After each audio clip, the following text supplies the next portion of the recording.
that we have separate and unequal.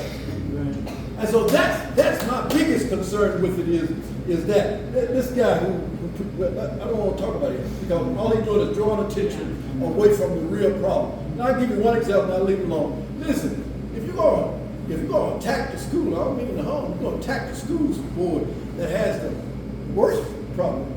If you're looking at the criteria that he was looking at, in Oklahoma City, trying to fix Oklahoma City public schools. So why is he picking on Tulsa?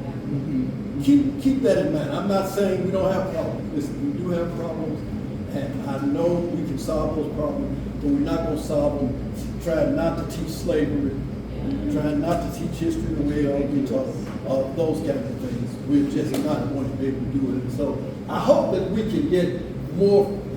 Again, I just think it's mute until we give our teachers the respect that they deserve. Got to happen. Is it likely? Is it very likely to get teacher raises?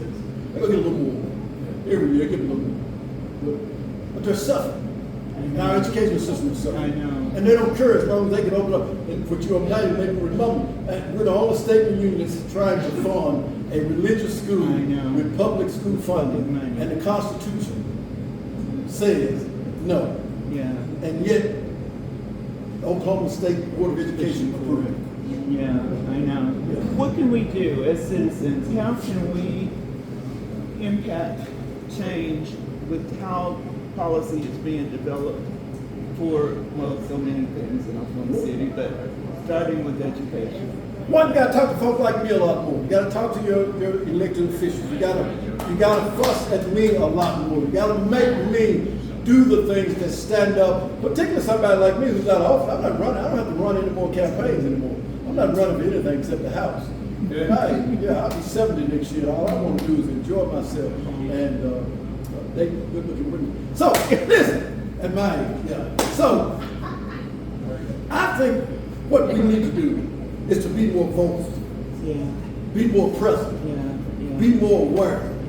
I think things like this are very important and significant, that you get to hear from me and you get to challenge me. He said, well, why aren't you doing more? Now, I've given you some reasons why a lot of stuff, if you were listening closely, that the numbers I gave you earlier about the setup in the Senate, and Senator Shoemake knows what I'm talking about, that is a problem, and that hinders us. And you get folks like me who filters are quickly evaporating because of my age. And so I don't work, I try my best. Most folks think I'm a pretty nice guy. But when I'm in that chamber and I hear stuff out here, it makes you lose all kinds of sight. I'm glad my church folk are not there to hear me sometimes. Because it makes you lose focus on really what's important. And so the citizens have to put more pressure on us. I'm not saying word be the devil, but I need you to show up in the chamber. I need you to show up in the balcony. I need you to show up when we have things at the state capitol and you're present. I say this and then stop there for a minute. The greatest, I just told you how old I was, so I was born and raised in Memphis. I was there when Dr. King was assassinated. So I threw a brick or two.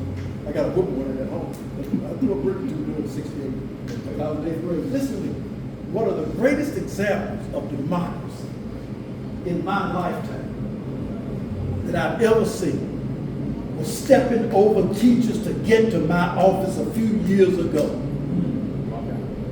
The walkout was the best example of democracy in action. It made them do some really crazy stuff. They knew that the buses came at 3 o'clock to pick up the teachers, and so the legislature, the people in charge, said, okay, let's don't start until after 3 o'clock.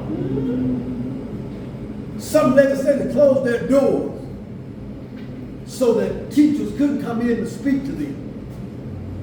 I had teachers eating and stuff in my office because I believed in them. My late wife was a teacher. My daughter's a principal in Memphis now. Listen, I believe in education. I know mother and father who didn't graduate from high school, 9 of us out of 9 of us, 6 of us got graduate degrees, 3 of us got doctoral degrees. Neither one of them graduated from high school, but they knew the importance of education. And until we grasp that and renew that feeling that if we're going to have a nation that's going to be effective, and good.